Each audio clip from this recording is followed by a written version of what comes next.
Morning students, I'm recording the lecture for Thursday's lesson. I know we have it session 4 and you'll all be trying to get home, but I know there's some people already off site, so I think it's worthwhile recording these lectures for the Thursday. I'll continue to do the same as more and more students are choosing to self-isolate.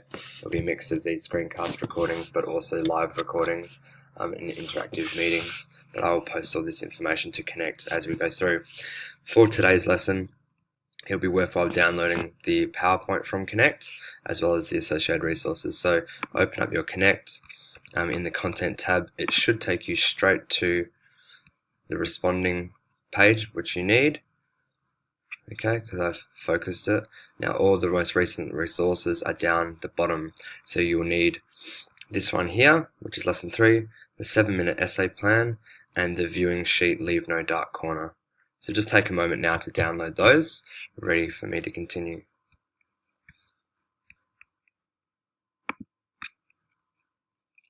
Beautiful. So today we're just going to be focusing on making some comparisons between the text, but also looking at documentary as a genre.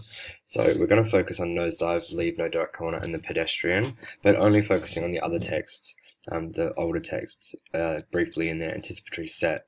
So today's focus, we're going to look at the documentary genre and the associated conventions, and then we're going to, sorry, my PowerPoint's being a little silly. Then we're going to view the text and explore the conventions. And, sorry, my screen's gone completely blank. And then we're going to complete a graphic organizer and submit it to Connect. So, hold up, students, I don't know why it's being silly. I might just leave it like this. So what we're thinking of today, so I'll go back to that. So this is our learning focus. This is what you'll be doing. And then our question will be looking at what connections we can make between the art and life. I'm just going to see if I can get this working a bit better. So I want you to answer now the following questions for the 3 texts, or at least the Nosedive and The Pedestrian, and I want you to think how it applies to Leave No Dark Corner. So after we go through the questions, just pause the video and then we'll come back and move on to it. So the questions are, the fundamental questions that we should be looking at when we're studying media text in particular, or visual text, is whose story is being told and whose version is being presented, who is being left out, and then finally, why is it told this way? Whose interests are being served from the production of that story, whether it be narrative, in the case of both The Pedestrian and Nosedive, or expository, as in the case of Leave No Dark Corner. So just have a think, and I want you to write a few dot points for each of the 3 texts. Whose story is being told, who's being left out, and why is it told this way? So just pause your video now, and when you come back, we'll go through some of those responses. Beautiful. Hopefully you were able to do that effectively. So all you need to think about is whose story is being told is not simply just that of the directors, but I suppose in the case of Nosedive and The Pedestrian, yes, you've got to be mindful of the author and the author intent, but it can also serve to, represent the people of that particular time and the ideological perspectives of the people within society. Who is being left out? I suppose that you just got to look for the gaps and silences within the text. I think this becomes quite an obvious one when we're looking at Leave No Dark Corner, which we'll explore in just a moment. And why is it told this way? This is where we're thinking about the construction elements, and then finally whose interests are being served. So if you think about The Pedestrian, whose interests are being served here? Well, it's that of Ray Bradbury and the movement against the likes of Senator McCarthy and those who held the views that all intelligence, or the intelligentsia, were communists. With Nosedive, whose interests are being served is, I suppose, those who hold the beliefs of the director and the Charlie Brooker, the creator of Black Mirror, who believes that if we're to follow this path, this is what's going to happen.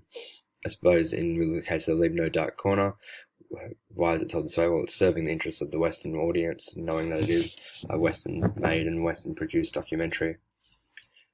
If we continue on, yesterday in class we looked at the number of questions, and for those of you who are working from home, hopefully you had an opportunity to respond to these questions, but we looked at our thoughts on the capacity of news and journalism to provide unbiased information, and we kind of suggested that no news is unbiased, opinion is always biased. However, we can recognize as good readers and readers who can access multiple resources and come to a conclusion of, one thing holding more credibility over the other, but in saying that nothing is ever unbiased. What do you think about China's government and the need for greater transparency? And then we looked at our own. We had a number of students in class talk about their own experiences within their hometowns or their home country of Bangladesh, Malaysia, and Hong Kong. And we sort of surmised that Australia is a very transparent government. It does have a very transparent government system, but there's always a need for more. And whereas China, we know, uses propaganda and other forms of control to quash any social dissidents. This kind of led rise to the idea about social media and giving everyone a voice, and how much of a voice should people have, and I suppose what we need to do in order to quash excessive noise, as in the case in China, which is what we saw in The Journalist. And then we also looked at this idea of the internet and how it is continually shaping our world. Ethan raised a good point that it can be a tool for destruction or construction, and I think it was a really great way of putting it. We have this wonderful tool that's been the most amazing marvel in the 21st century, but yet we can also use it for bad. We went on to discuss whistleblowers and the role of whistleblowers. Stephen brought up the idea of the need for people like Julian Assange and Edward Snowden as people who are going to bring to light issues with the world. However, we also got to be mindful that there is government interests and national interests that need to be served. So, whistleblowers can be a good thing, but also cannot be. And then we went about this idea of why government's so afraid of strong individuals. It links back to this question about social media and giving everyone a voice. It's about celebrities. If you look in the news at the moment, every day there's a new celebrity telling us and warning us to stay indoors and self-isolate. With celebrity comes status, and with status comes power through that reputation. So individuals are scared, or governments are threatened by big individuals because they do have that power to, and they will use it, whether it be Ray Bradbury as an author and as a celebrity, or whether it be Robert De Niro, posting on Instagram the other day the need for us to stay home. And then finally, we looked at this idea about freedom to express themselves, and we discussed the idea of limitations and the need for limitations on freedom of expression, and Australia's kind of tricky past with that, trying to push through some more religious freedoms to express, I suppose, derogatory and discriminatory comments. It's a bit of an interesting one that raised a few more questions than answers. But in any case, we're going to move on to looking at what is documentary. I did tell you that I was only going to do this very briefly. Just going to check how much time we have left. Beautiful. So we're going to do this very briefly, because we all know what a documentary is, and we know, or we should know because we've done it in the past, that a documentary is an aim to document reality, attempting veracity in their depiction of people, places, and events. And then they provide an example as the creative treatment of reality. We know that they're trying to present reality, but often it's done in a creative way to suit their needs and the needs of the documentary maker. Why are they made? Well, it's obvious. It's to entertain audiences and to make money, as according to Ellis and McLean. Renov believes that there are four distinct, although sometimes overlapping purposes: to record, reveal, or preserve, to persuade or promote, to analyse or interrogate, and to express. I suppose you can look at this documentary that we've watched, you would say would do all of these things. Okay, to record, to reveal, and preserve the, I suppose, experiences of the journalist, to persuade or promote Western audiences to take a critical stance on China's system, to analyse and interrogate the social ranking system, and obviously it's for a documentary maker to express his dismay or their dismay with what is happening. But you need to understand that documentary, like any form of media, is a construction, and it's a construction of reality, which we kind of discussed yesterday. Lesser people and lesser able people kind of don't understand this idea that you are constantly being positioned, and by position I mean manipulate here. If you've ever seen like a Michael Moore documentary, which is like documentary for the dumb, is so blatant with how he's positioning and manipulating his audiences. And I think this Foreign Correspondent episode and documentary is a little more respectful of the audience. It is presenting a reality, but we need to be mindful that it's always a construction of reality, and that's the reality of the filmmaker. So don't forget that it's only a representation. So we're only seeing one side of the story here, despite it, even though it's showing perhaps two. How is it done? Well, these are just your techniques. Okay? And most people are aware of these. This is what I'm going through very slowly. I think that's it. So nothing on here would be new. Okay, thinking about what scene choices that they're using, any of the language, again, it's a persuasive text, how they splicing scenes together through editing and creative editing, music, camera angles, selection of interviews, framing of interview questions and their questions posted, research performed, experiments conducted, and note that there is in inverted commas because it's not always, research, voiceover techniques and graphic depictions of people, places, events. You also think about in this one the technical elements and how they're using that multimodal aspects and having the surveillance footage overlaid on top of the actual live footage is quite effective in creating that futuristic setting and futuristic depiction that also shows that surveillance state. Now, a documentary is also a narrative in a sense, so we also just need to think about how the beginning, the middle, the end all contribute to the positioning and the audience positioning. I can flick through these quite quickly because you've got the PowerPoint in front of you. Okay.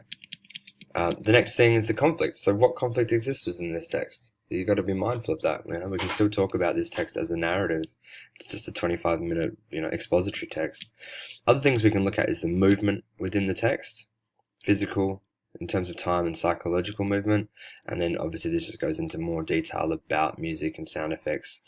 You will notice the sinister camera angle clicks and camera clicks and those sorts of things on the zooming in sounds and things like that, which do create a certain degree of malevolence of the Chinese government. And then other things you can see is just like the different structuring of the exposition. Again, not too much something I want you to worry about too much, but it might, when you're looking at the documentary again and doing the graphic organizer, you might want to come back on this.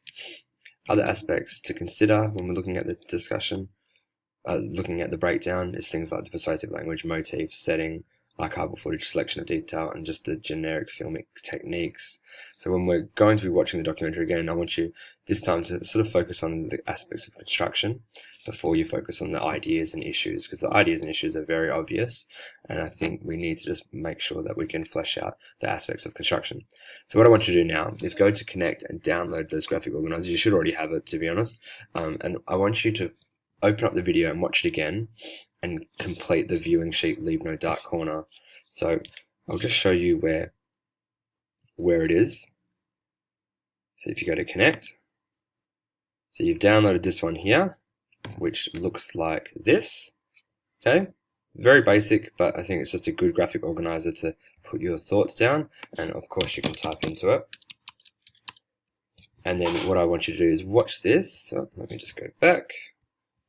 I want you to end up, where is it? Leave no dark corner is the full text. This will take you to a YouTube site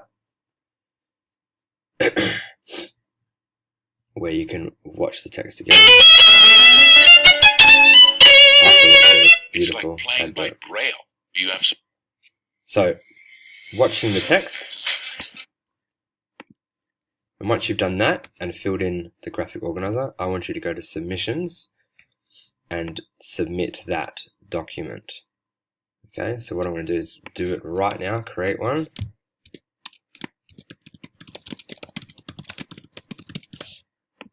Please submit here.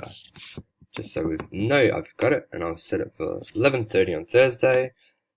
So go here, submit that document. Okay, now once we've done that, what I've got for you to consider is some responding essay questions. So here are 2 questions that I want you to plan for and create a 7-minute essay template, or do the 7-minute essay template. So discuss how visual text position the viewers through the use of generic conventions. Refer closely. So discuss how visual text position the viewers towards what? The ideas, issues, values, attitudes. You need to specify. Generic conventions, conventions of genre. Done. What kinds of questions do documentaries ask and what kinds of answers do they provide? This is looking at the idea of the reality and representations of reality. Remember, no, it's a construct, a constructed reality. So, great question. But 2 great questions here that I want you to do the 4 C's and then complete a plan for. You'll need to plan for Friday's lesson. So have that ready. Even if you are here or not, please complete that. And that is going to be the end of our lesson for today. So hopefully everyone's doing okay. If you have any questions, just email me. Bye.